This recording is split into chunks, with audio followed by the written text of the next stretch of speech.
ערב טוב, קהל נכבד, וברוכים הבאים למליאת הפתיחה של ועידת הנשיא הרביעית, ושמה המתכון שלי למחר טוב יותר. Good evening, everyone, and welcome to the opening plenary session of the 4th Israeli Presidential Conference entitled My Recipe for a Better Tomorrow. During the next few minutes, I'll be introducing you to several very interesting and inspiring guests. Each has a unique personal voice, a unique personal history, and each is a leader in his field. What they have in common is that all of them will be sharing with us their own recipes and list of ingredients for what, in their view, can bring about a different, better future for all of us. First on the agenda, an icon of Israeli high-tech. He's the former Director General of the Ministries of Development and Energy and a former chairman of the board of Israel Chemicals. But above all, he's a serial entrepreneur who over the last 40 years has dreamed up, set up, and led more than 70 science-based companies, a unique contribution that earned him a Lifetime Achievement Award from the Prime Minister of Israel. And joining him is a woman whose face, name, and voice are recognized around the world. She is a psychosexual therapist, an award-winning radio and television personality, university lecturer, author, and documentary film producer. People magazine named her one of the most intriguing people of the century, and Yale Medical School awarded her its prize for resilience. In other words, she's unstoppable. Please welcome Dr. Ruth Westheimer and Dr. Yossi Vardi.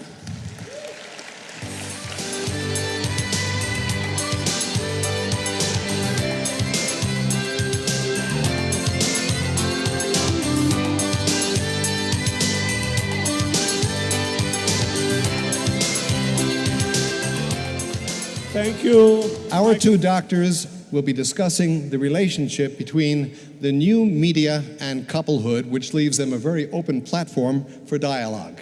Please. Thank you, Mr. Greenspan, the voice of Israel. Dr. Ruth, welcome to Israel. It's very nice to have you here again in the Tomorrow Conference. I think this is number 3 that you are here. And next year will be number 4. And in 2 years will be number 5, etc., etc. Dr. Ruth and I decided to expand the topic a little bit. Instead of talking about the future of couplehood, we decided to discuss the future of civilization, right? Whatever you say. Whatever I say. So maybe we will start, Dr. Ruth, by you telling us in a short about your career and your relations to this very special country. You want me to start 84 years ago, or you want me to start... 84? You're not 84, you are 34. No, I'm very happy to be here. I'm very happy to be here with Yossi. Most people know I was born in Frankfurt, and I was during World War II in an orphanage in Switzerland, came here in 45, and Yossi, I have to tell you, in the Haganah, I was a sniper. So be careful about the questions that you're going to ask me. I can still put 5 bullets in the red circle. I still hope I can throw hand grenades. And in Jerusalem, on my 20th birthday, I was very badly wounded. And I'm fortunate, Hadassah was here, the doctors were brilliant. I can dance the whole night when I find a partner. And I was a good skier. So for me, it's very important. I'm here every single year, and I'm very moved to be here. And how is your Hebrew? And my Hebrew is pretty good. I learn every year something new. I learned Chavlas, Chaval al Hazman. Before that, I learned Chick-Chack. So every time I try to pick up something new. I did go today, before we talk about the topic, I did go today to the Herzl Museum, and I have to say that it was fabulous. All of you, whoever wants to have good sex for the rest of your life, after the conference, go to visit the Herzl Museum. That's a very interesting formula. By the way, what is the difference? I wonder what Herzl would say about this relationship. Can you tell us what is the difference between Achla and Sababa? Because I really cannot figure it out. No, but you will tell this audience, Nechbat. Dr. Ruth, new media. New media, Google, Twitter, YouTube, Facebook, all of these things. Did you hear about these things? Are you familiar with it? Yossi, what a question. Anybody like me who just taught 6 years Yale, 6 years Princeton, next spring Columbia. I am not computer literate, but I know what that new media of yours can do. I have Twitter, 56,721 followers on Twitter. I talk. That's amazing. I have YouTube. What do you have on YouTube? I have on YouTube, I realized, because you taught me, that young people are not going to listen and watch half-hour programs. So what I do is those questions that I do get about relationships and about specific on the topic that I talk about, I cut those half-hour programs into small segments, question and answer, and that's on YouTube. And so I know how important it is, but I also know, Yossi, I see that in the twinkle in your eye. I have to tell you, with all of that new media, I am worried that the relationships between people is going to suffer. You have heard me say that when I want to talk to you, I want to touch you. They put our chairs too far. I know your wife is here. Touch me again. I'm a widow, so I can do that. But what I know is that we have no choice, that we have to be in that new media, and we have to teach and talk about relationships and the importance, and that everybody has to learn about the media. So let me ask you some specifics, if I may. New media. New media, it seems to me, not from my experience, but what I hear and I observe, that it's easier today to date. You can do it, if you are shy, you have a chance to be a little bit anonymous. The reach is bigger, but sometimes people are not using their real identities. Sometimes it's easier to date, but then you do the relationship via an electronic equipment. This thing can replace dating a girl and going with her into a drive-in cinema and spending the evening there? God forbid. Chas v'chalila. Yossi, I am all for people. It's important for everybody to find a significant other. And if they can use the media to find somebody, wonderful. But people have to be careful. Never. If you were single, let's say, if you talk to somebody, and looking at you, I would say that you want to talk to somebody, maybe 16 years old. I would worry. Because I would worry if somebody makes a date in a secluded place with somebody that they don't really know enough about. Yes, you can talk to somebody, but people have to be very careful because scare techniques don't work. But in this area of your expertise, we have to worry about people meeting if they don't know whom they are going to meet.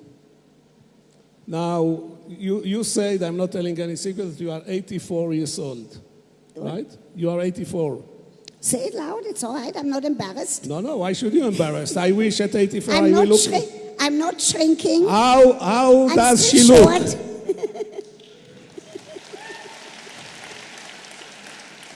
And you develop understanding of new media, you develop understanding of the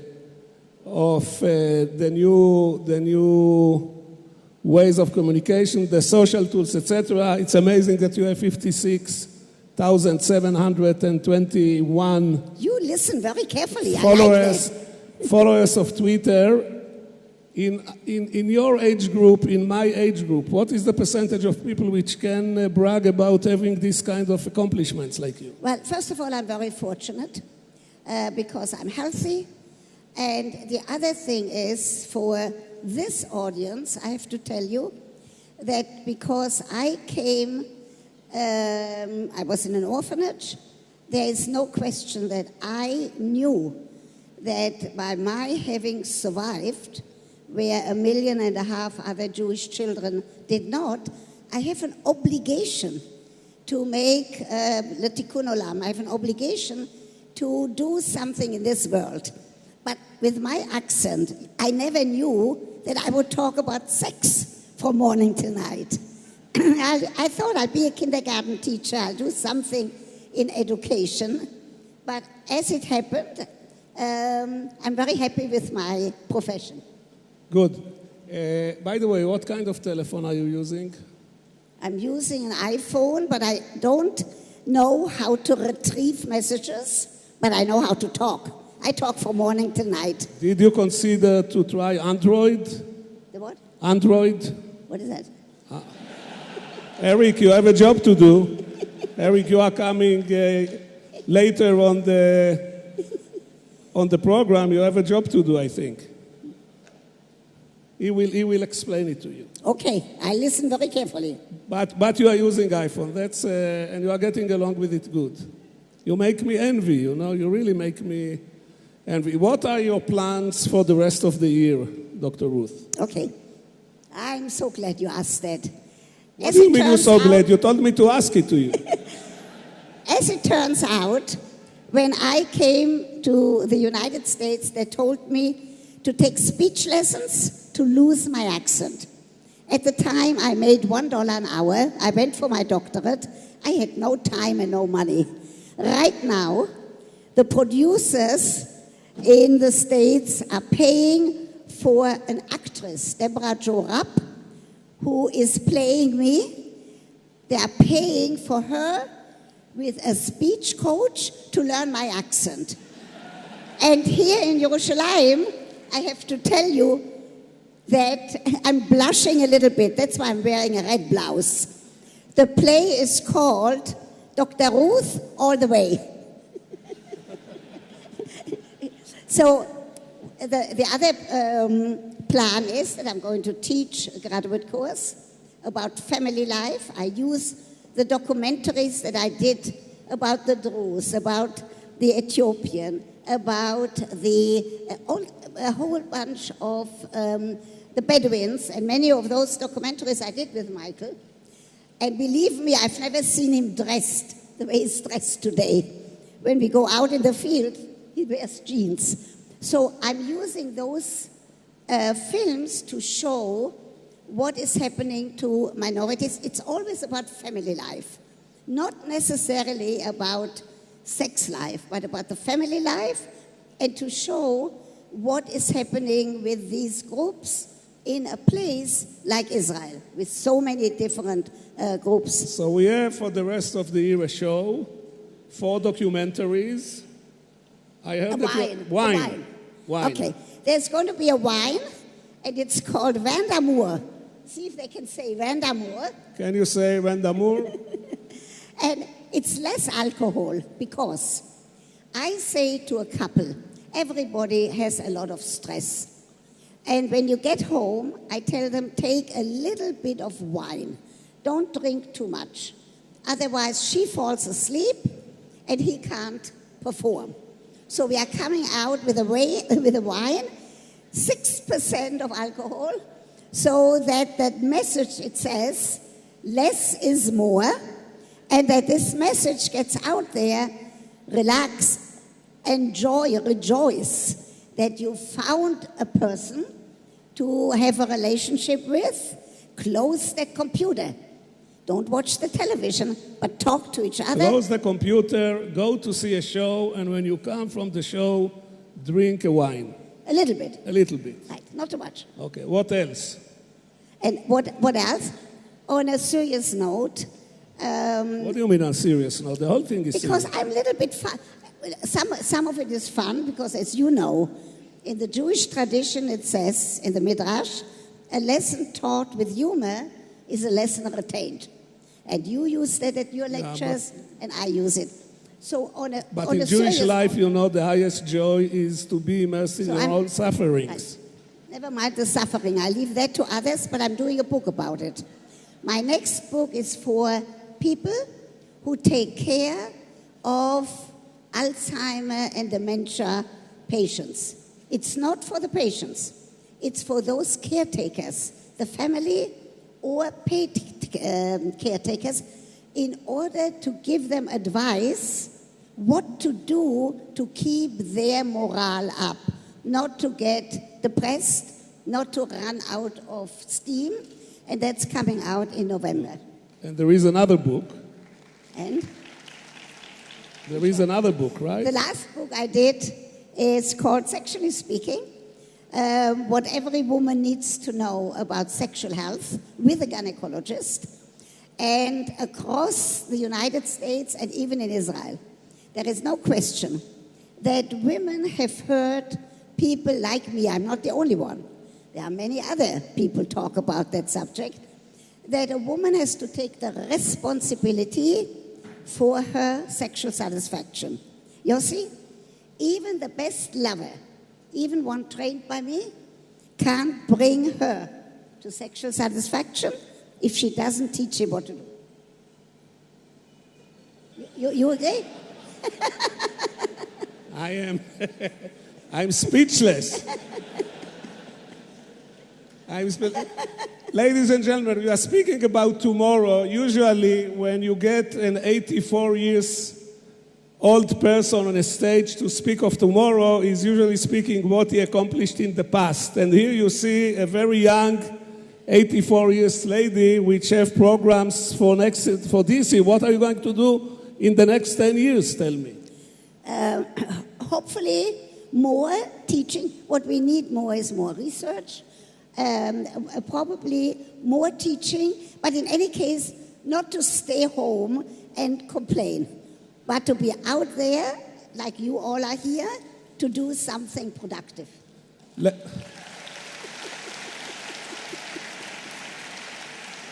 Let's go back to new media.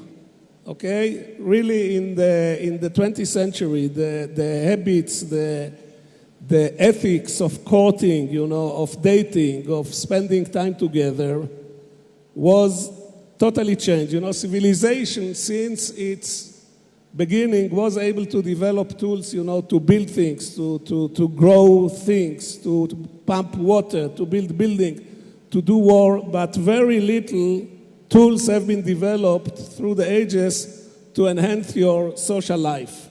It started maybe with letters and telephones, but not much more. And here in the last 15 years, we see all of a sudden a burst of tools to enhance your social life, to enhance your reach, to keep in touch, to attend, to be attentive, etc. How do you think, what will be the long-term effect of all these new tools on social life of people? You see, for people who are alone, for people who are separated, divorced, for people who are widows or widowers, I do believe that we all have to teach them to use that new media in order to give them an ability to form new relationships. But at the same time to say, be careful. At the same time to say, you have to know about the danger of some of those things. But there is no question that in terms of that new media, it's easier for people to make that first step to meet somebody. And hopefully in my area of competence, I hope that it will be easier to take care of those problems in the interpersonal relationships and also in the sexual area. And I think that by talking about that, we take away some of the stigma that it's not... Talking is easy. I can testify to that. And I think that this is what helps when we can tell people, in order to make new friends, use that new media that you are an expert in. Question, are you familiar with the Israeli high-tech scene? To what extent you are familiar with what's going on in the high-tech, in internet, etc.? Do you follow it or not much? No, I'm not computer literate, But I know how to talk, but I know that you are going to tell me now what is new. What's new? I don't want to tell you what's new, but I need your expert advice on an issue which is really cut the Israeli community of developers and people who are involved in high-tech to two. And this is the issue. There are some people that say that these entrepreneurs, young guys which create companies, are doing their exit too early. And I want to know your view about it. In my language, it's called, let me see if you can say that. In my language, that's called premature ejaculation. And I can help anybody, not here, but talking to individuals. I can help any guy who is suffering from that sexual disorder. So I would say, watch out. You have to use your brain, and that it's not just between the waist and the knees. But if this kind of exit makes people smile, because then they think about what they might do if they have a partner, what they might do tonight after this meeting. So do you think this is a national problem, or it just belong to the high-tech sector, or how would you? I tell you what, I'll do a little research. You are going to be my first subject. I'm going to find out if that is only here or if it's only with younger people. I have to tell you, Yossi, older people don't have that problem. It's only young people. And if they have that problem, I can help them. Now, before we would like to give some people the chance to ask questions. The production, can you prepare some roving microphone for 2 or 3 questions? Before that, I have really to ask you, what is the formula? What is the source of this vitality and energy and joy that you are projecting at this stage of your life? So what I told you before, that I have an obligation to make a dent in the world, I also I have a tremendous amount of joie de vivre, and I have that ability of saying, let's do something, let me do something new every single day. And I think that that's a formula that anybody can do. It has nothing to do with where you live. And I do believe that in terms of the future, that's something that we have to teach people. I, for example, don't associate with people who say, I'm tired. If somebody says, I'm tired, I say, go home and rest. I find somebody else. And I think it has to do with a philosophy of life, of learning something and of doing something that you enjoy and that you can learn something new. That's very nice. And what is your horizon of making programs? You have programs for this year's plans. How long into the future you are making plans? Until the day I die. Not yet. Not yet. Tomorrow will be better or will not be better? What do you think? I think in some areas there's no question. Look how many tourists are this year in Israel. I'm smiling every single day about the traffic. I don't complain about the traffic. I say how wonderful. Look, we have to have peace, and your generation and the next one. She said we have to have peace, and you are staying silent. What's going on with you? Because when you have an outlook on life that's positive, then even problems can be solved. Dr. Ruth, you are really a great inspiration, and not necessarily only in your area of expertise, I must say. Before we finish, we would like to give the chance to 1 or 2 people to ask questions. So anybody who would like to ask Dr. Ruth a question, not private consultation, but a general question. If you can get the microphone. You can always say a friend of mine has a question. You don't have to say I.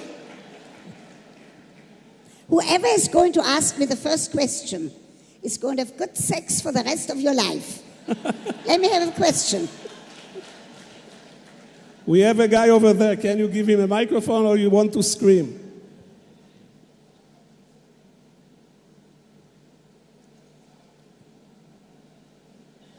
Now all the projectors are on you. You are hooked. Mm-hmm.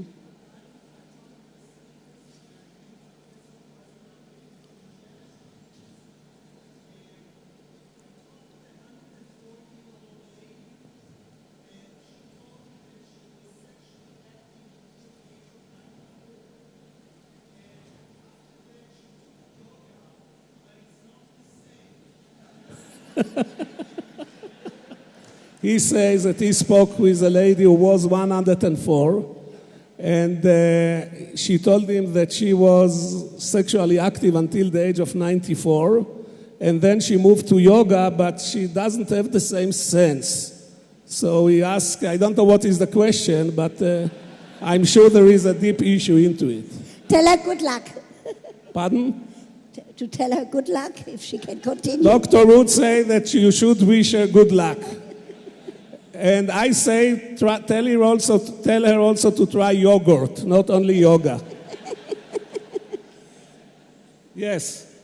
Okay, ladies and gentlemen, future and tomorrow from the vintage point of 84. Dr. Ruth, thank you very much.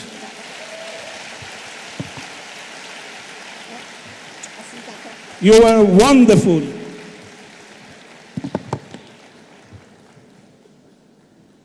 Many thanks to our good doctors for that very thought-provoking and, may I add, stimulating conversation. Ladies and gentlemen, our next speaker has been a dyed-in-the-wool athlete since childhood. But injuries she sustained while serving in the Israel Defense Forces left her partially paralyzed in both legs and seemed to spell an end to her career as a competitive swimmer. Yet this young woman wasn't ready to stop being a winner. Today, her list of achievements includes 3 world championships, 4 European championships, 3 world records, and 7 Paralympics medals. She's also a well-known lecturer who speaks on the subject of motivation and how to deal with change. And on that subject, she really knows what she's talking about. Would you please welcome Keren Leibovich.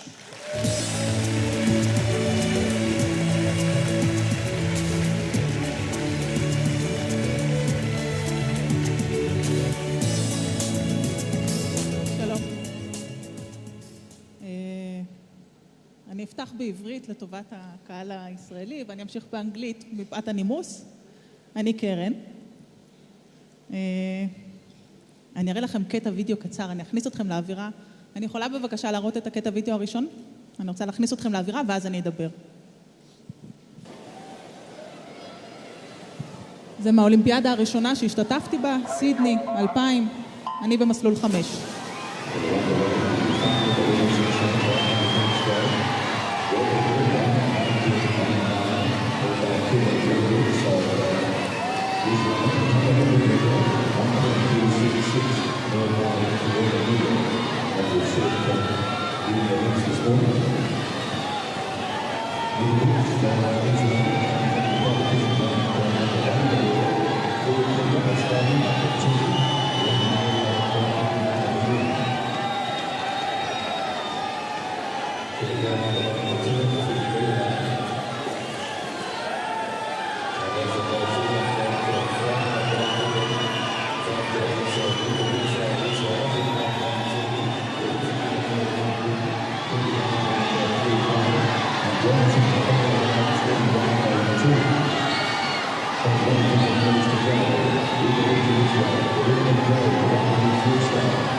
Story. And now that you've seen the end and you're all relaxed, I can start at the beginning. So hello, my name is Keren. I'm a Paralympian swimmer. I have 5-year-old twins which has a bit of a difference on competitive swimming. I also have 2.5-year-old twins. Yeah, I know. They're all boys.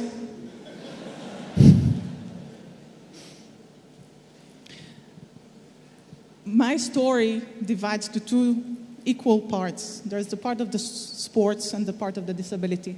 And for you to understand the story, you have to understand the two very separate ends. And though you've seen a part of my sports, I'd like to talk about disability for a sec. Because disability, apart from the sight of it, apart from my sitting in a wheelchair or not feeling my legs or whatever, is at the finer points in life. And I think the best way of understanding it is if I shared a story with you. I was in the hospital for almost 3 years after I had back operations. And what kept me sane throughout that time was the thought of going back to my mom's house, waking up whenever I want to, sitting in the living room, drinking a cup of coffee and reading the newspaper, which is not that big of a fantasy. And when I came home, the first thing I went to do was fulfilling that fantasy. But I was walking with crutches, and coffee and crutches are, well, not the best of friends. And I was taking my coffee to the living room table, and it all spilled on my hand, and I was burnt. And it took me almost 2 years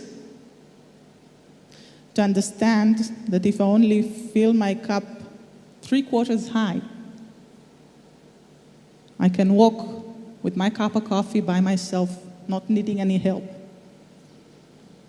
Because disability is at the finer points in life. And the way I try to live my life, the way I try to raise my children, could I show the picture of my boys? Because that's my tomorrow. I told you, 4 boys, and the way I try to teach them is not being afraid of failure. Because failure is the biggest step towards success. If you're not afraid of failing, you will succeed. It took me long years to realize that. When I left the hospital, I started swimming. And 2 days after I started swimming, I went to my coach and I told him, well, you know, the Sydney 2000 was more than 4 years forward. And I told him, I'd like a gold medal at the Paralympic Games, which is very logical. He didn't say anything. He wouldn't reply. He had the tiniest smile, but he didn't say anything. And we started working. And I was training very hard for the European Championships in Spain. And I didn't swim as well as I should have at that European Championship. And even though I didn't swim as well as I should have, I came back home at the 4th place, and I had a medal. And I came back knowing that if I worked harder, if I trained harder, if I aimed higher, I will get my medals. And we were working very hard for the next few years. The next year was the World Championships in New Zealand, and I was tearing my butt off for it. And the next year was the European Championships in Germany.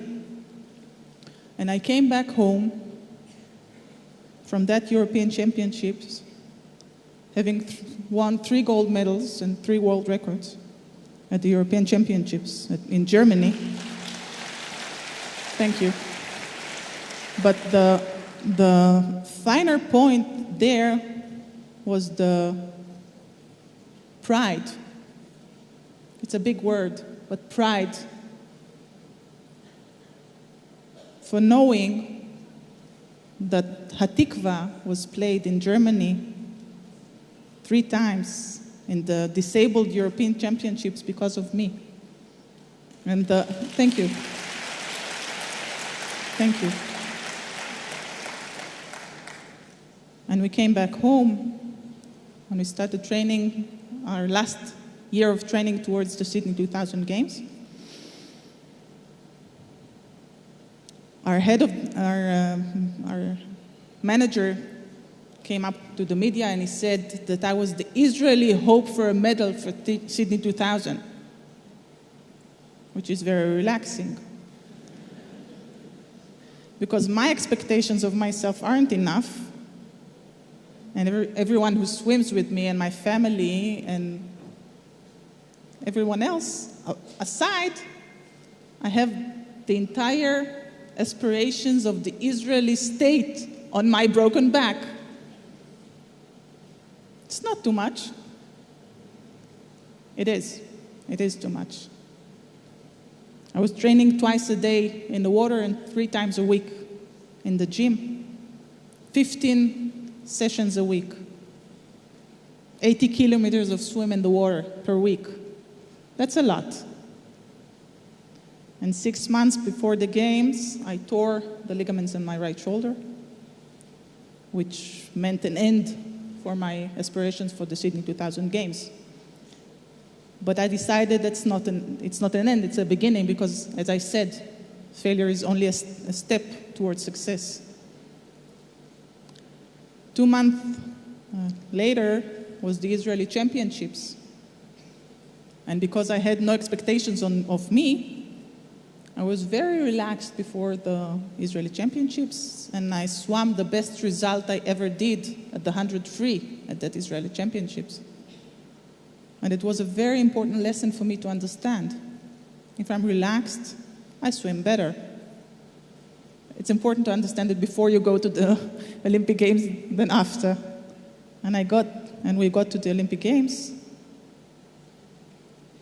and I was very nervous at the Olympic Games. You have to understand that every athlete coming to the Olympic Games is very nervous, because you have a lot of media attention and you have a lot of stress building up for 4 to 5 years towards the minute touch of a wall, a millisecond that will color black or white the 4 years before it and the 4 years coming. So there's a lot of stress building up towards Paralympic Games. But for me, as a disabled athlete,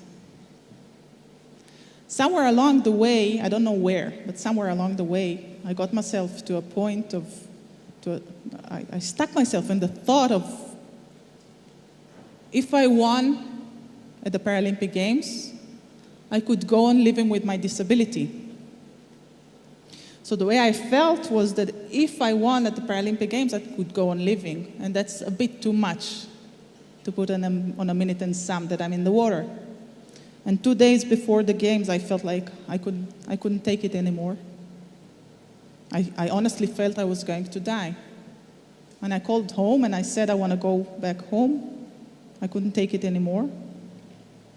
And I was told, okay, can you get the tickets? We'll wait for you, arms open wide. And I felt like someone popped my balloon, because if I don't have to be there are other options for me. If there are other options, I can be there. It's okay. And the next day, I was aiming for success again. And I swam at the first events, and I swam well. I went to the finals on lane 5. The lanes are that on lane 4 comes the first runner-up, and then 5, 3, 6, 2, 7, 1, 8. So it's an arrowhead at the finals. And I went back on lane 5, but it didn't really matter. I was going for gold. And I did. I won the gold on the evening. And the next day we had, no, it's okay, thank you. It's okay. The next day was the 100 back that you saw earlier. Again, that ended with the gold medal and a world record. And I had 2 gold medals, 2 world records, and what I had left for the next event was knowing that anything that I did that is any less than gold medal and world record, it's like I didn't do anything by now. So I was very stressed because 50 meters is only one lane, one pool lane. I was nervous. And I swam at the preliminaries. I improved the world record by 1/10 of a second, which is a lot.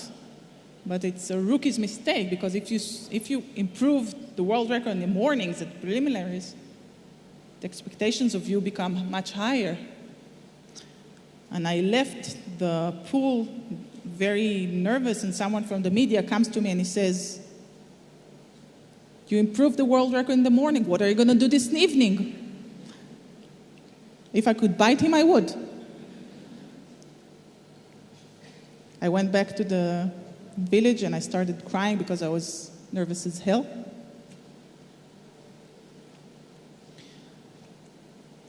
And we came back to the pool deck, and I was preparing myself, and the crowd was filled with Israeli people and people from the Jewish community, because there was a rumor that there is an Israeli swimmer who wins medals.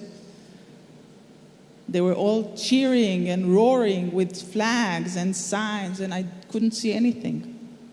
Too nervous to see. And we went to the last call room, and I was ready. I was trying to prepare myself for the final 50 meters and the jump off for the 50 meters from the other side of the pool, because it's only one lane, and I had 50 meters more to think what I was going to do, and I was thinking for myself, that's the last event. I don't keep anything for later. As far as I'm concerned, I can touch the wall and die. And I went in the water, holding the jumper. Could I show, please, the next film? I want to show you this event. That's the very, very nervous me.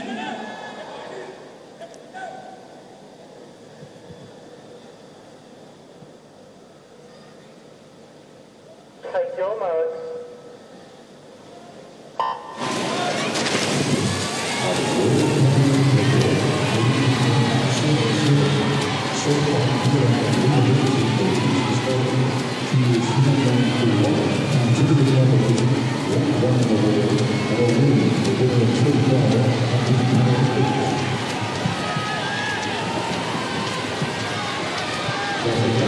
The red dot now is 10 more meters.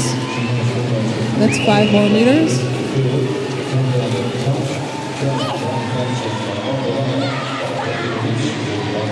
And I couldn't take it anymore.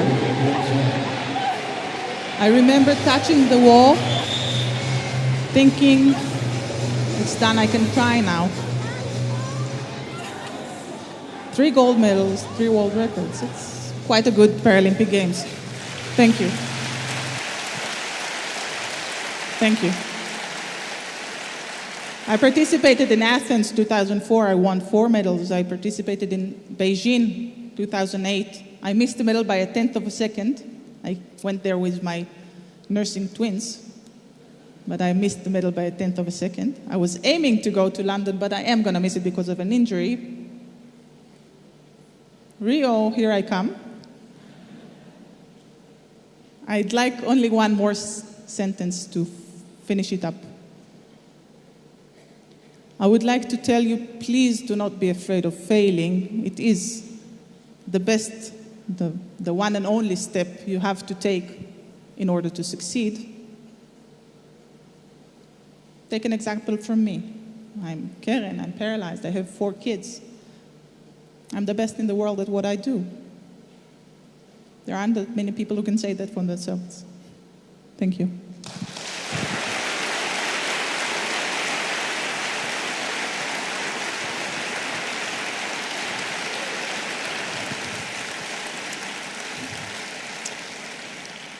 Our thanks to Karen Leibovich. I'm sure you'll agree that her story is a source of inspiration to all of us. Ladies and gentlemen, our next speaker is a very down-to-earth businessman who spends most of his time living in cyberspace. After graduating from Moscow State University with an advanced degree in theoretical physics and conducting research at the Russian Academy of Sciences, he went on to study business at the Wharton School in Philadelphia and then joined the World Bank, contributing to the development of Russia's financial sector. He made his name by establishing what would become the world's leading Russian language website, mail.ru.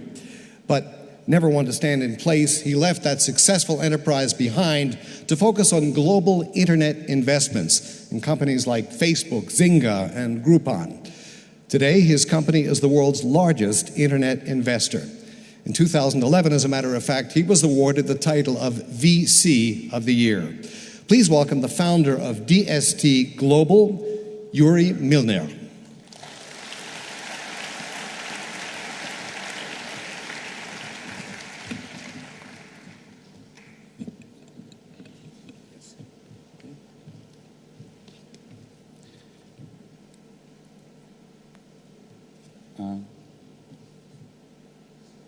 So what an amazing story we have heard right now.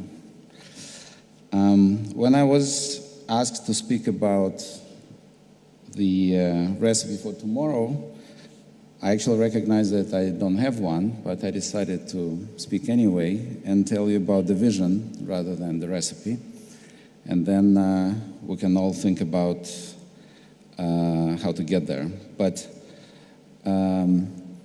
what I see from where I sit is a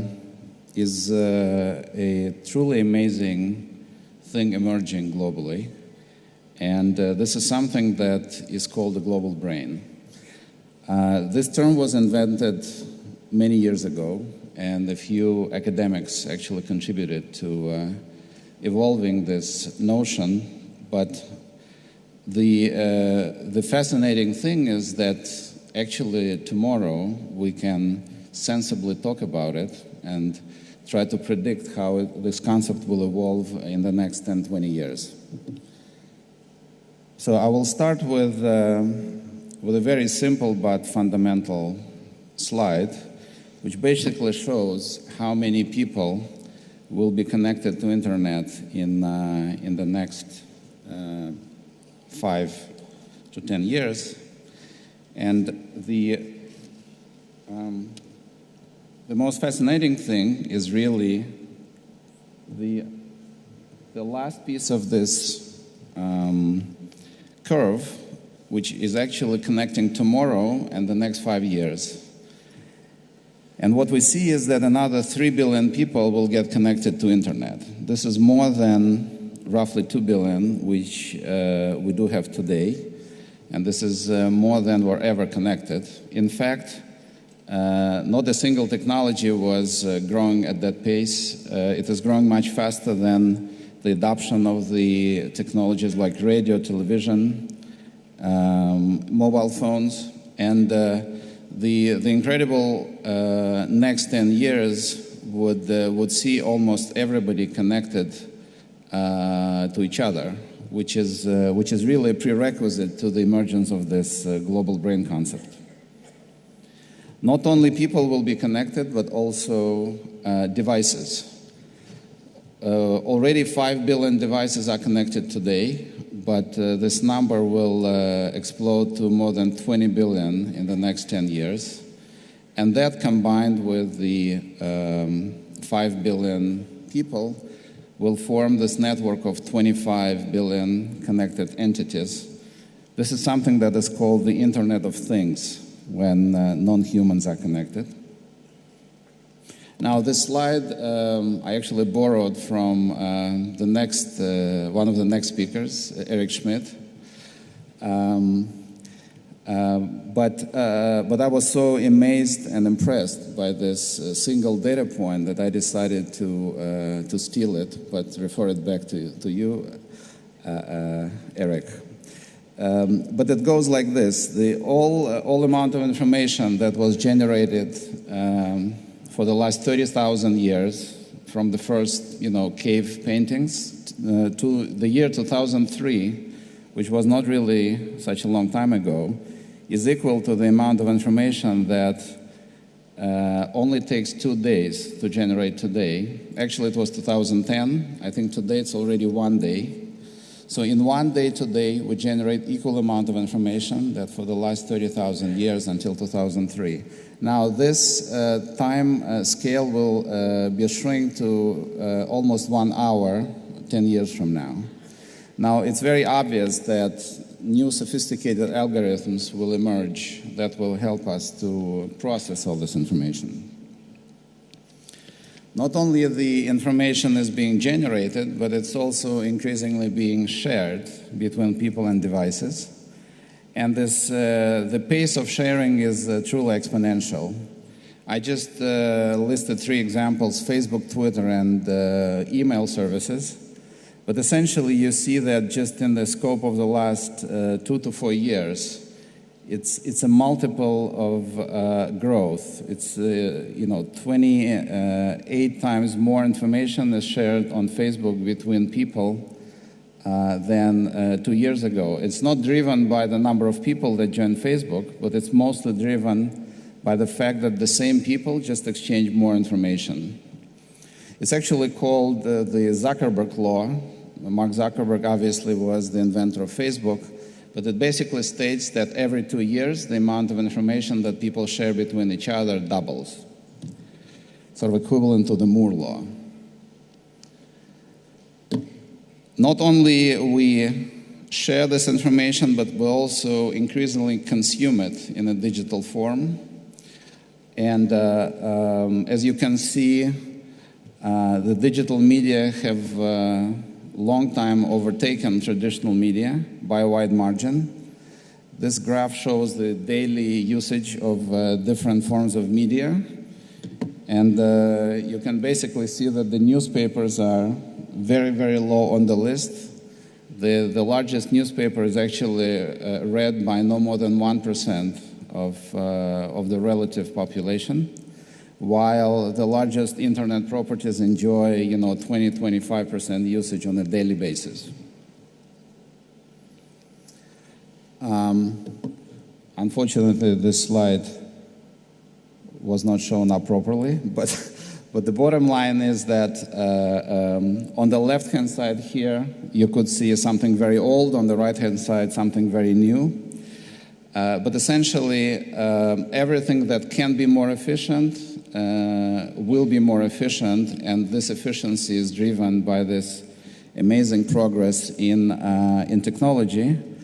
And this will involve electronic medical records, cloud storage, content, and the internet is really the tool of change in all these areas.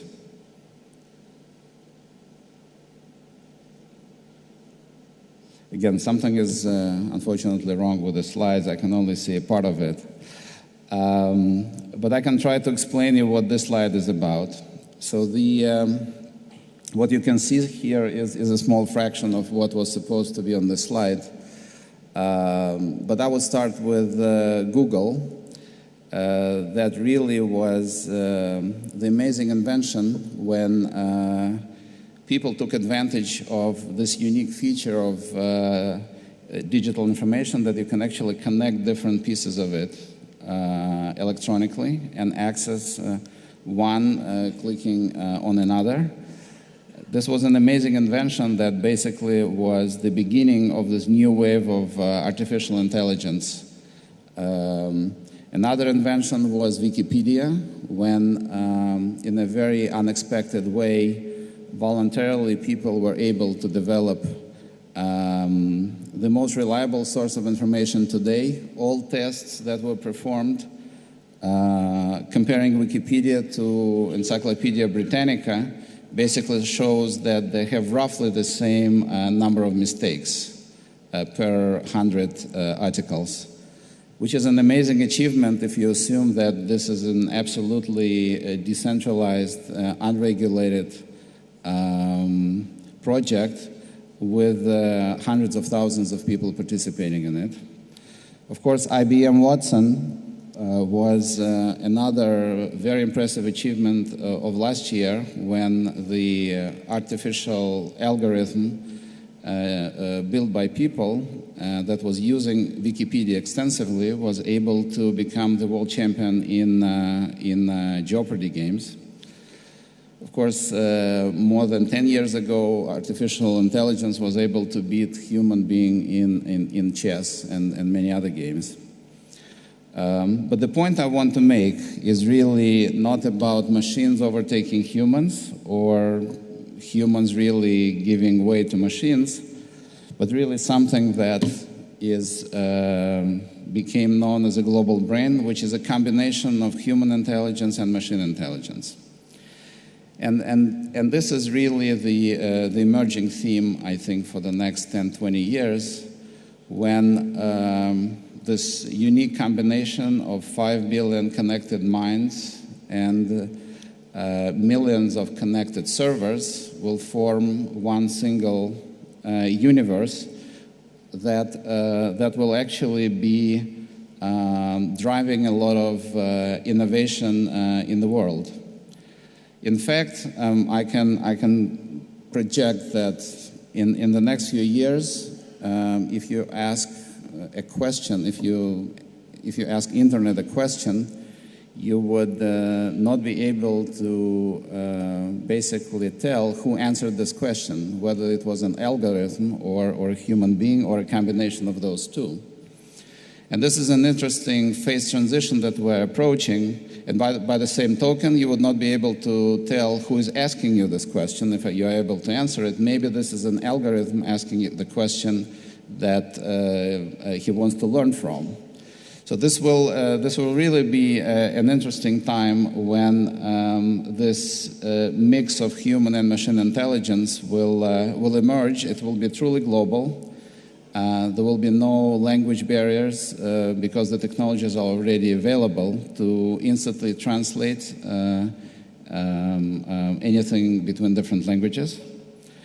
The interesting anecdotal evidence is that our brains are consuming about 20% of our daily calorie intake, and the projection is that by 2020, about the same amount of global energy will actually be consumed by this global brain.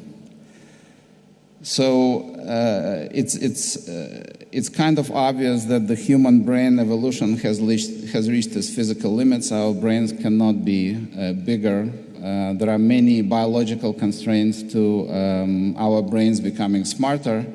But what we can foresee in the next 10, 20 years is the emerging of this global concept that will unify human and computer intelligence. Thank you very much.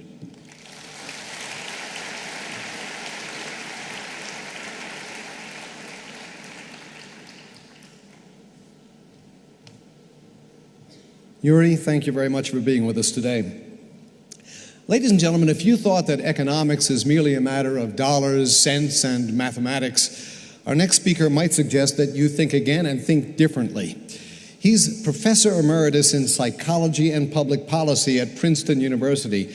He's a cognitive psychologist whose trailblazing research in judgment and decision-making, heuristics, and behavior has transformed our economic concepts. In his latest book, Thinking Fast and Slow, he received critical acclaim. One reviewer called that book a landmark in social thought that put him on a par with Adam Smith, Charles Darwin, and Sigmund Freud. Not too bad. Another called the author arguably the most important psychologist in history. I guess he's important. So it's no wonder that his pioneering research earned him the 2002 Nobel Prize in Economics. We're happy to have him with us here today. Please welcome Professor Daniel Kahneman.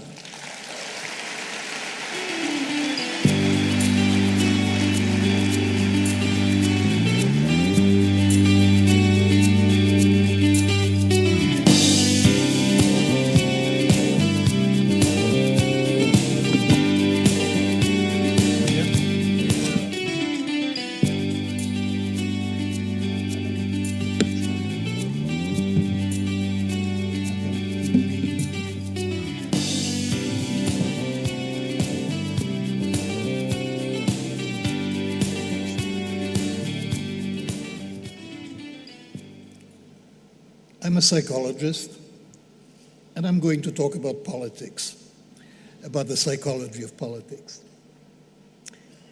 Anyone who lives in Israel must have participated in many arguments between hawks and doves. And it's an interesting phenomenon that hawks tend to win most of these arguments.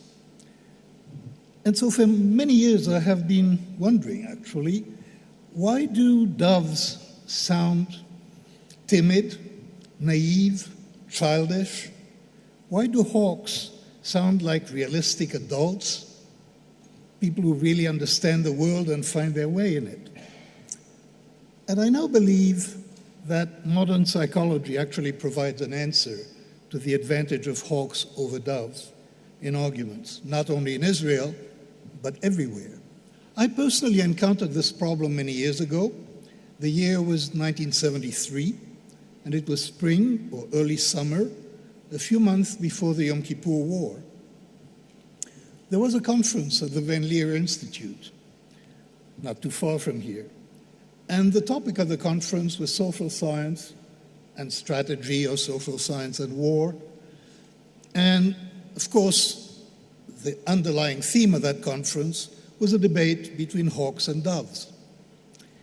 And at the time, in 1973 in Israel, the argument between hawks and doves was about the advantages and disadvantages of a settlement with Egypt that would include withdrawal from Sinai, including withdrawal from strategic air bases that were considered extremely important. Now, the hawks and the doves in this argument in 1973 agreed on the crucial objective, and the agreement was obvious. All of them wanted to keep to a minimum the probability of a military disaster. But they had different views about how that could be accomplished. Now, what I pointed out in my talk at the Van Leer Institute was that the probability of a military disaster to Israel actually involves two elements. One is the probability that there will be a war, and the second, the probability that there will be disaster if there is a war. Now, the doves in these arguments always focused on the first of these probabilities. They had the idea that withdrawal from the Sinai, or agreeing to withdraw, being willing to withdraw, would reduce the probability of war.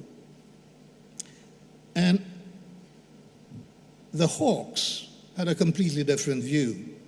And they stressed the fact that if there was a war, then it would certainly be a very good idea to keep the Sinai as a buffer, and that the Sinai had considerable value. And there was no real way to compute the probability. What is the probability that there will be a war, and what the probability of a disaster in a war, if you do agree to withdraw or if you don't agree to withdraw? And the history of what happened later really does not provide a conclusive answer. We know that 3,000 soldiers lost their life, but that doesn't tell us whether the doves or the hawks were right at that time. What is of interest is that clearly both the doves and the hawks had a point. They were both making a serious claim. But somehow, the argument that the doves were making seemed weaker. It seemed less compelling than the arguments that the hawks were making. Because the core of the idea was that concessions would reduce the probability of war. And this argument could be contested, and indeed it was contested. The hawks would claim in those conversations that withdrawal would not only not reduce the probability of war, it would actually increase the probability of war, because the other side only understands the language of force and such arguments. In contrast, the doves could not contest the argument of the hawks. It was certainly true that in case of a war, holding on to the Sinai would be a very large advantage. Now, arguments of this kind happen a lot. Not only here, they happen everywhere. There are doves and hawks in many places. And in all those arguments about whether to make a major concession in the hope of achieving an agreement, the doves have an argument that is probabilistic. It is not a sure thing. The hawks appear to argue for a sure thing, that keeping something will give you a strategic advantage. But the point that I was making in 1973, and I think it's a valid point, is that this impression of certainty is a mistake. In fact, many years later, Amos Tversky and I, in our research on decision-making under uncertainty, we gave a name to that mistake. We called it pseudo-certainty. It's actually the illusion of certainty. There is no certainty because whether or not there will be a war is a probabilistic event. And just assuming that there is a war and calculating the consequences then is not really sufficient for a compelling argument.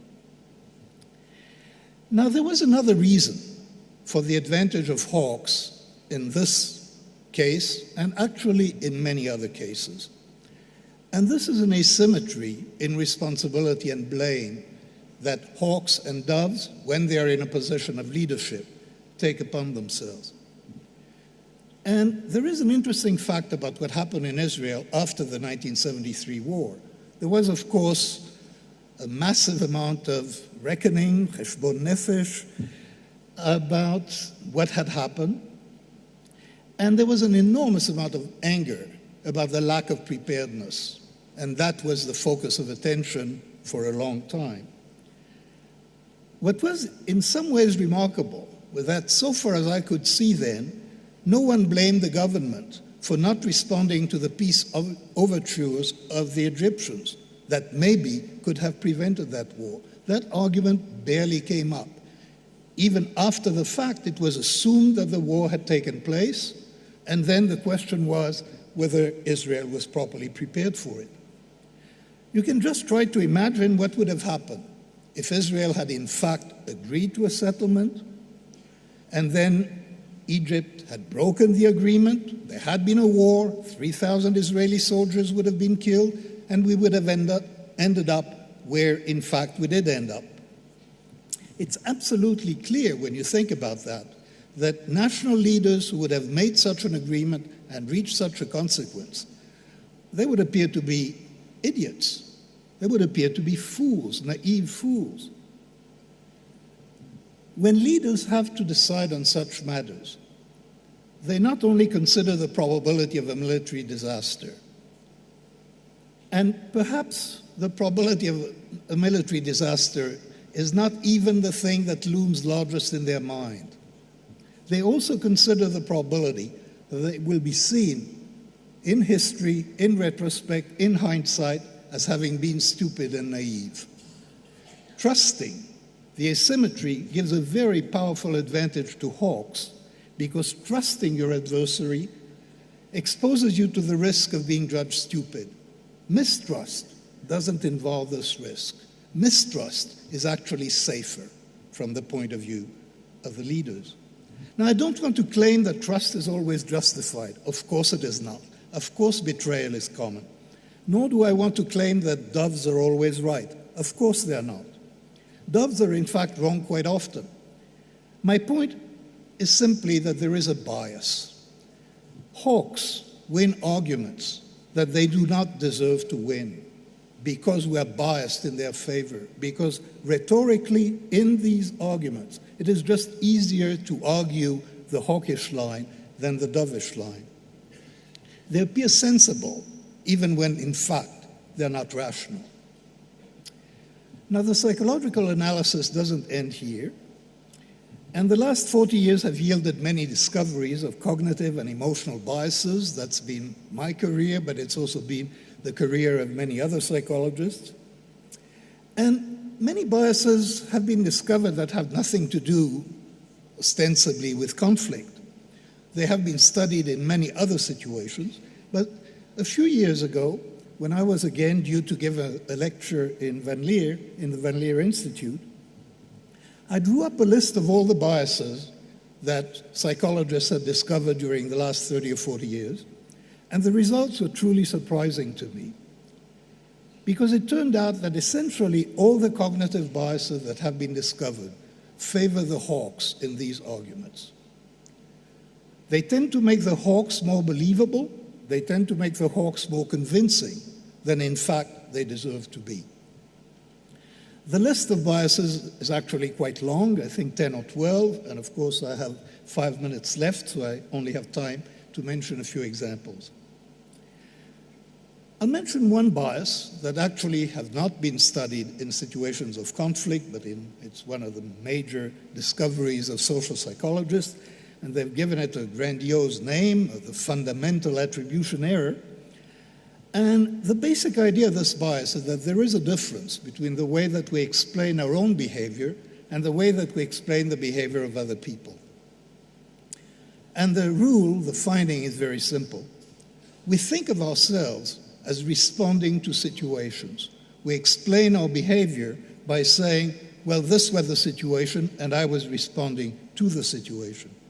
We explain the behavior of other people very differently. We're explaining by assuming that they have traits, that they have dispositions that are permanent and that will not go away. Now, to give you an example of that, a personal example, some years ago I had several encounters with a person and I formed the impression that he is a very sad and silent person. And then I had the occasion of seeing the same person interacting with other people, and he was actually the life of the party.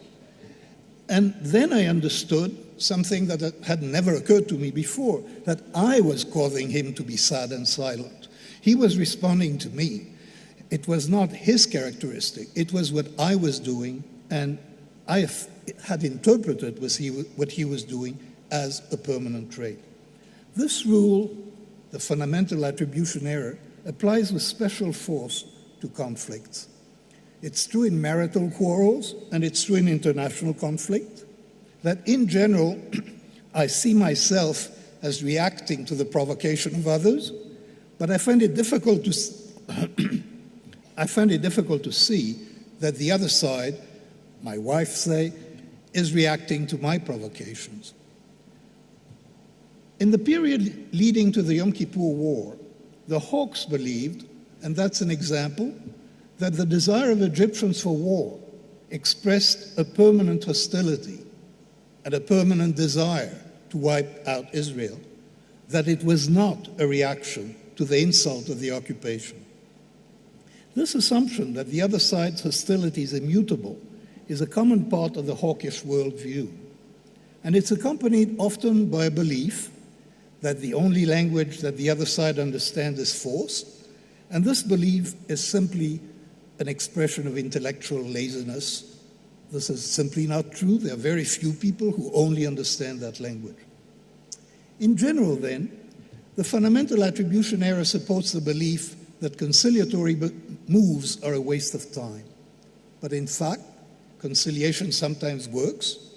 I'm sure that most Israelis feel that trading the Sinai for 35 years of calm was a good business, even if the peace was never perfect, and even if the peace does not last forever. We bought some time. Here again, I don't want to claim that conciliation always works, only that there is a powerful bias against it. And the bias comes from the way our mind is built, not necessarily from bad intentions on any side. I will give another example that I find very painful, another manifestation of the fundamental attribution error. And this is in conversation between Israelis and Europeans, and Israelis are very sensitive to the antagonism of Europeans. And the standard line that Israelis really do believe in is that European antagonism to Israel is driven by anti-Semitism. I don't want to argue that there is no anti-Semitism in Europe. Of course there is.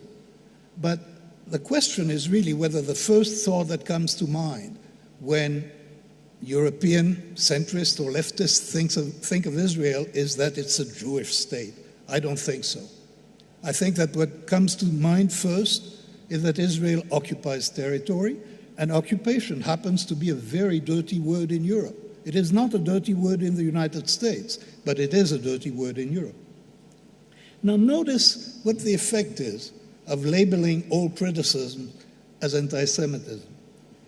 The effect, and that is very common, Anti-Semitism is a permanent thing. It will never go away. It is not a reaction to what we do, it is a reaction to what we are. And if it isn't anti-Semitism, there is absolutely no reason to change what we do.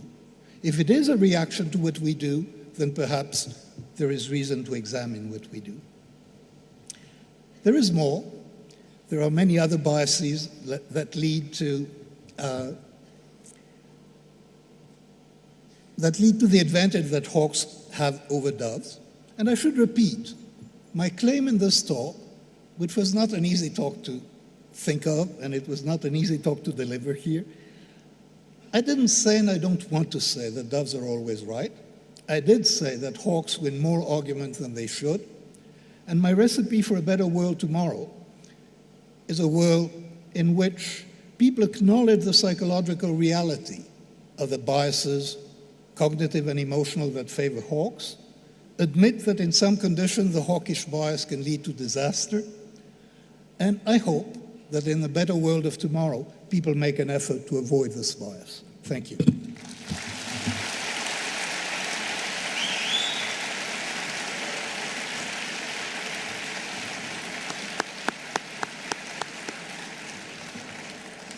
Professor Kahneman, thank you very much for those very enlightening remarks. Now, if you were to Google our final speaker, you would see that he's part of Google itself, the company's executive chairman and its former CEO. He advises both the President of the United States and the Prime Minister of Great Britain on issues of science and technology. He's a fellow of the American Academy of Arts and Sciences and the National Academy of Engineering, the chairman of the board at the New American Foundation, and a trustee of the Institute for Advanced Studies at Princeton University. In other words, this gentleman has been around the block more than once. Nowadays at Google, his focus is on building partnerships and broader business relationships, government outreach, and what's called technology thought leadership. So let's find out what he's dreaming up for tomorrow. Please welcome Mr. Eric Schmidt.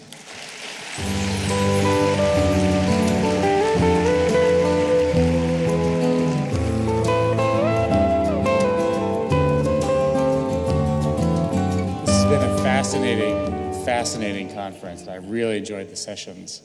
I think for all of you, thank you for inviting me. It's really an honor to be here to serve on this distinguished panel. I wanted to comment on Yuri's presentation by saying I agree, and I'm going to steal his slide. He talks about the 5 billion, and he's right. The world's population reached a new record, 7 billion. And we think that everyone is online. But roughly 1 billion have smartphones, and only 2 have access to the web today. I would say that the World Wide Web has yet to live up to its name. That the web is still a scarce resource. In communities all over the world, there are only pockets of connectivity, digital oases in online deserts, if you will. And for people in the most remote regions of the world, the internet has yet to arrive. So when we talk about the power of technology, we need to be realistic. There'll always be some sort of a digital divide. So the first future, and I want to talk about 3, belongs to a privileged few, the ultra-connected early adopters. They tend to be a lucky few, an unrepresentative minority, who mostly start with huge advantages in life: a good economic education, economic prosperity, democratic government, a lucky birth, if you will. Many people in this room, by the way. And for this group, the future offers only what the limits of science can offer and society deems ethical. And we know that Moore's law, which says that computing power doubles every 2 years, still holds true. We know that the cost of computer storage is halving every 14 months. And we know that by 2020, fiber networks will be deployed in almost every city. Look, go to Korea or Japan, where those networks have already been built. It's life-changing. So for those privileged few, the sky really is the limit. They, we, in many cases, can look forward to a world of unlimited speed and processing power, a world in which tiny, powerful sensors can be embedded in everything, from clothes to furniture, to form a new intelligent infrastructure. For this group, intelligent robots, virtual reality, self-driving cars will soon be commonplace. Take driverless cars, right? They're a lot closer than you think. Google's driverless cars have already driven more than 200,000 miles, and other companies and research institutions are also doing groundbreaking work in this field. So for this privileged few, science fiction will become reality and redefine the way that we live and interact, obviously. Now, alongside this group is a second and much larger technologically advanced community. I'm going to call them the connected contributors. This is a generation that grew up with increasingly sophisticated technology as part of their daily lives. A generation born into households connected to broadband with multiple computers and equipped with the skills and digital literacy to use them. But they're also the middle class, which means they can't afford everything. They can't afford the same level of technology as this privileged few, if you will. So even so, technology will open new worlds for these connected contributors.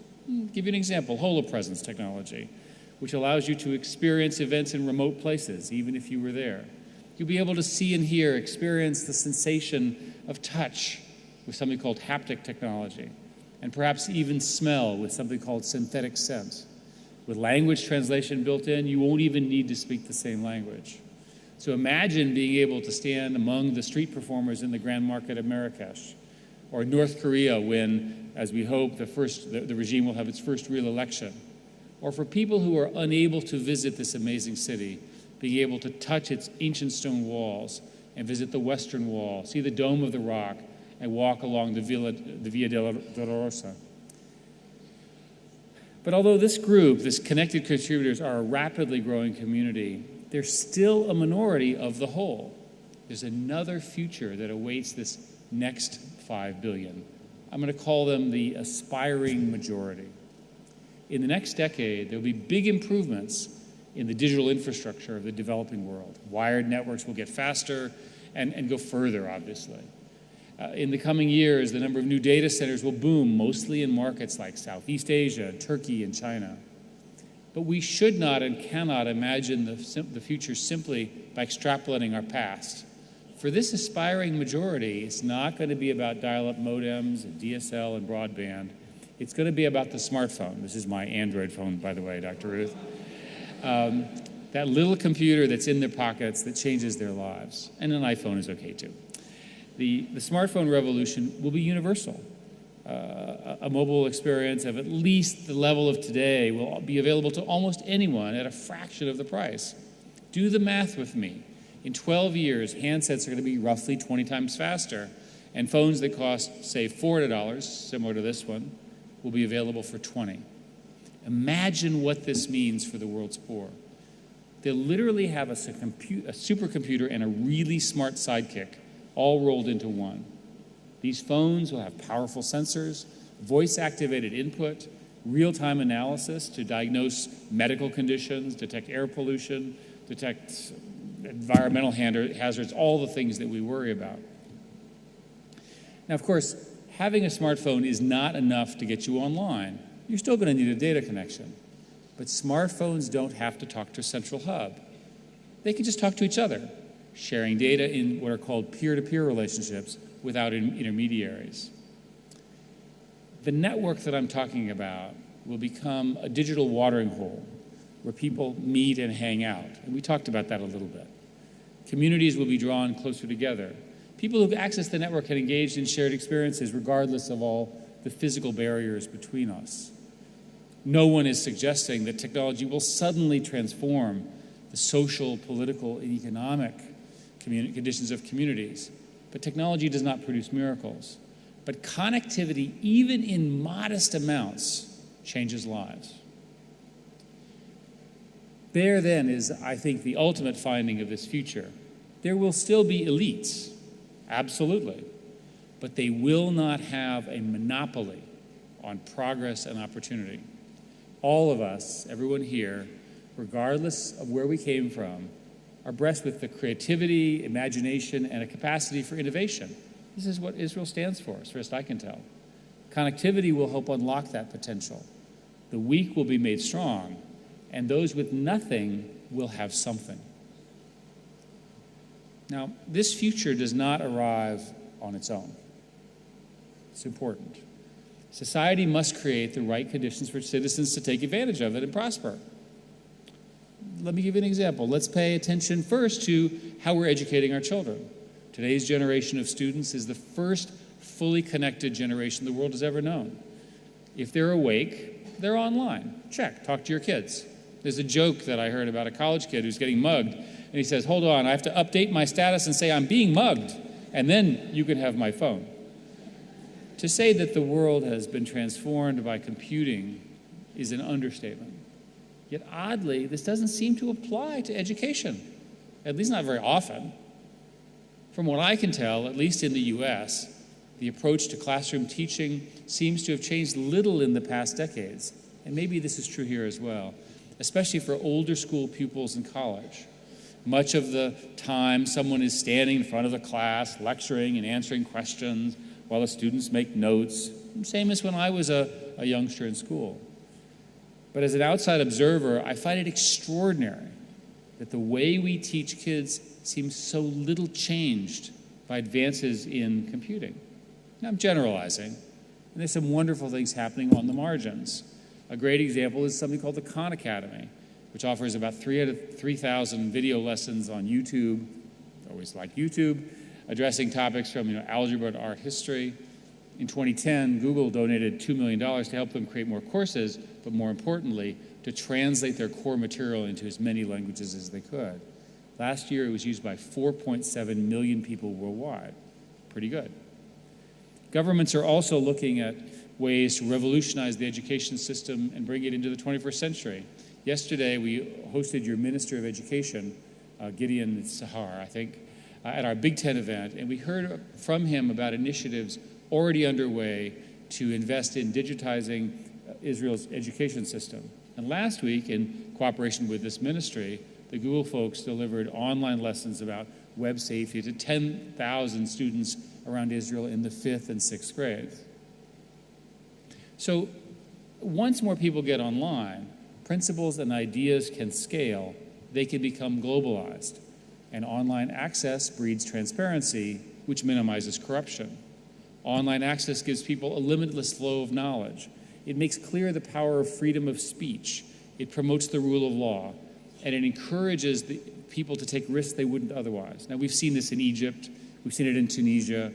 And we've also seen it here in Israel during last summer's social protests when the internet enabled citizens to exchange ideas and voice their concerns. So all in all, the sum of this creates a much more vibrant civil society. And here in the land of entrepreneurs, entrepreneurship expands in many, many ways. Entrepreneurship is the engine of an economy, and the web has proven a potent fuel, if you will. McKinsey estimates that 143,000 internet businesses are started every year across developing countries in the developing world alone. Here in Israel, I know the internet economy is thriving. It makes up 6.4% of the Israeli GDP. It's, I think, the highest, if not one of the highest. And growing well makes Israel a sort of world leader in relative size of its internet economy. Now, we're only at the beginning of what's possible using the web for business. So here in Startup Nation, you have a good idea for a clothing line.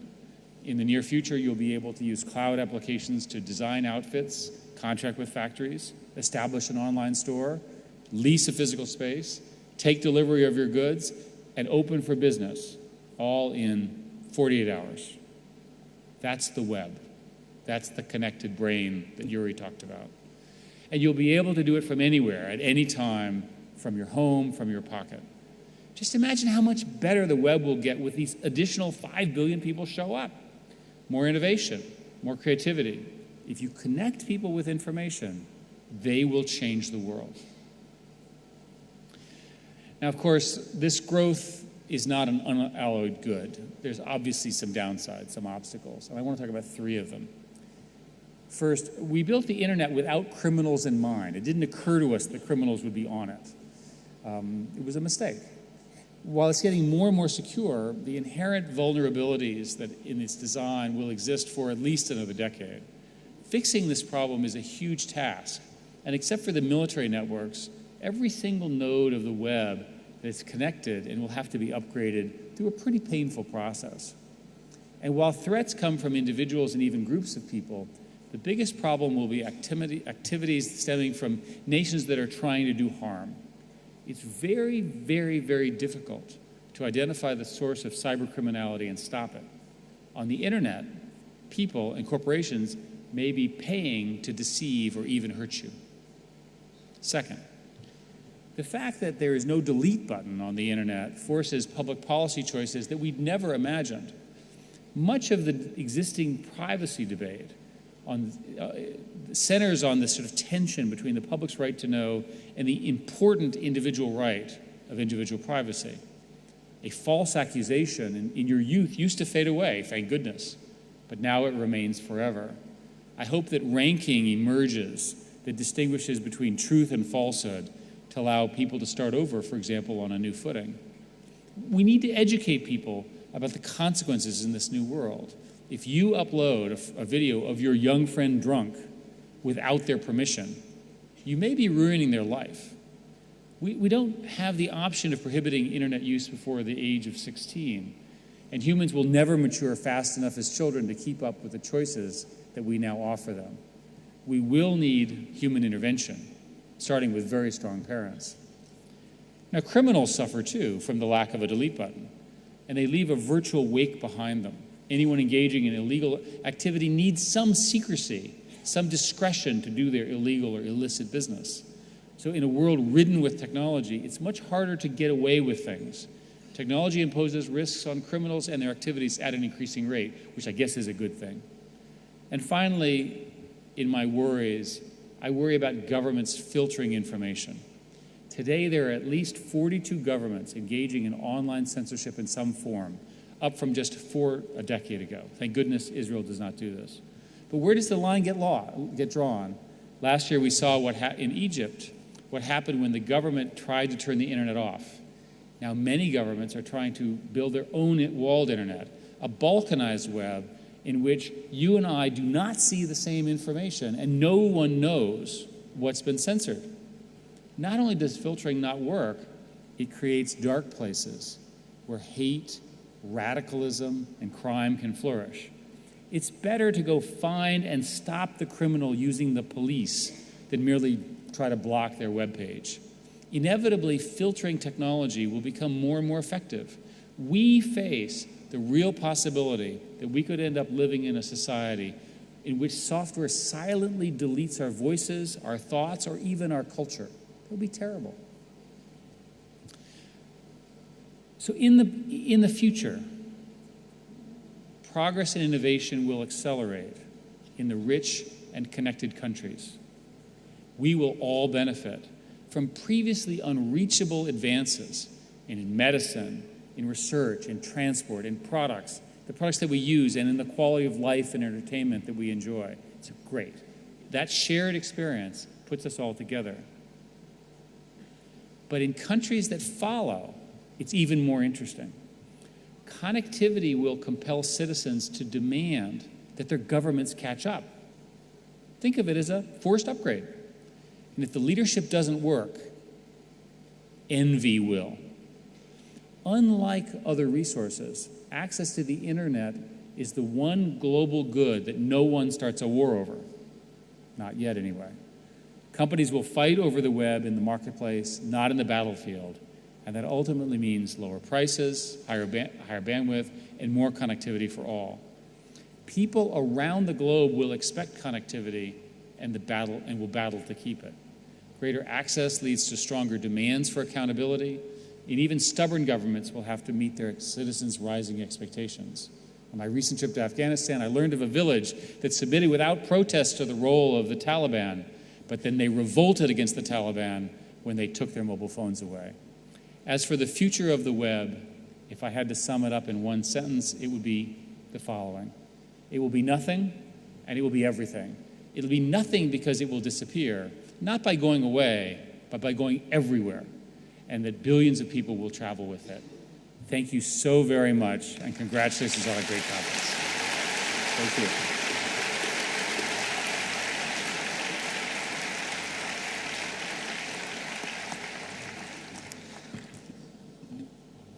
Many thanks to Eric Schmidt, Professor Daniel Kahneman, Yuri Milner, Dr. Ruth Westheimer, Dr. Yossi Vardi, and Karen Leibovich for sharing with us their recipes for a better tomorrow. And of course, thanks to all of you for being here with us. We look forward to seeing you again at 8 o'clock for the Gala Evening Plenary with President Paris, Dr. Henry Kissinger, and the former Prime Minister of Great Britain, Tony Blair. Before you go, 2 important announcements. Please pay careful attention. If you do not yet have a paper ticket for this evening's event with a seat and row number, please spend the break time going to the reception area downstairs, the registration area, and get yourselves a paper ticket with a seat and row number. Otherwise, you will not be admitted to this evening's event. Very important. Please remember, check what you have. If you don't have a paper ticket with a seat and row number, get one at the registration booth. The second announcement, no less important. If you've been asking yourselves, what can I do to spend the time between now and this evening's event creatively, I have the answer for you. You're invited to the cocktail party downstairs. Erev Tov, a pleasant evening to all of you. Enjoy the conference.